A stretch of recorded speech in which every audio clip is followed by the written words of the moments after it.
Welcome. In this video I'm going to show you how you can perform a Freeman-Tukey-Read Goodness-of-Fit test using Python and my stikpetP library.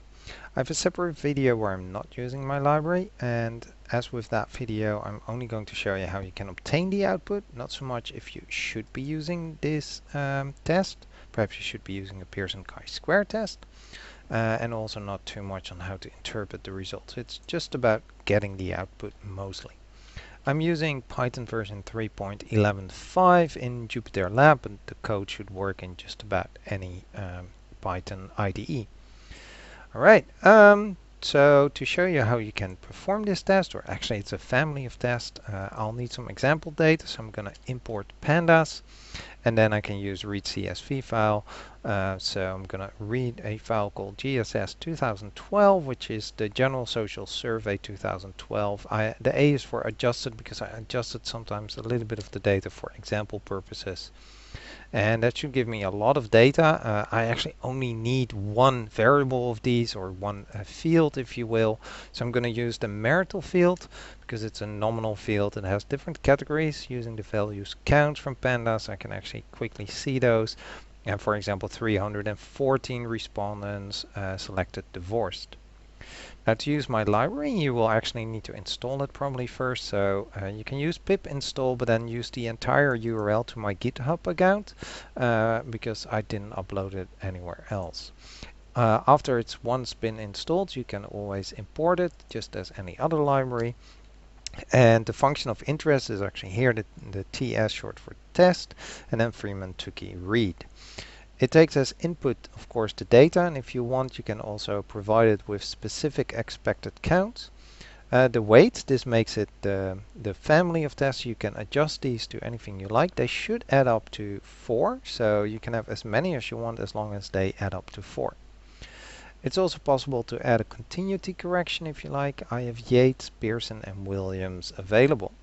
If you want more information, just put a question mark in front of the function name. So to run the function, I just type in the name of the function, give it that field, and it should give me all the results I'm interested in. N is the sample size, K is the number of categories, the statistic is the chi-square value, the degrees of freedom, for this case it's simply the number of categories minus 1. The p-value, so significance sometimes referred to. The E minus 251 is the scientific notation, so that basically means you need to multiply this 4.38 with 1 over 10 to the power of 251. So it's going to be 0 point and then about 250 zeros and then 43. So that's very, very low, below the usual threshold of 0.05. So people would say then to reject the null hypothesis, which in this case was that everything would be distributed equally in the population, so it isn't.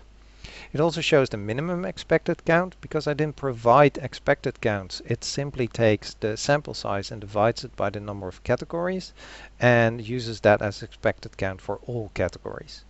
So in this case 388.2, which is below the any of the criteria that's sometimes out there for this. It should be at minimum 1, some will even say minimum 0, or minimum of 5. There are different criteria for that. The percentage of cells that actually has an expected count below 5 is of course 0 because they're all 388.2, and also for that sometimes there are some thresholds like at most 25%, and some would even here say 0%.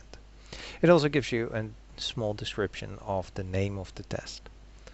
Alright, if you have those expected counts, you can actually feed that as well. I made a small dictionary of the ones shown in the table, and then you can just feed those as expected counts. If you like, you can also adjust the weights, as I've been doing here, and it still gives you the results. Alright, in the other video I'll go over how you can do it without libraries, and these were the references used. I hope this video was helpful, and thank you for watching.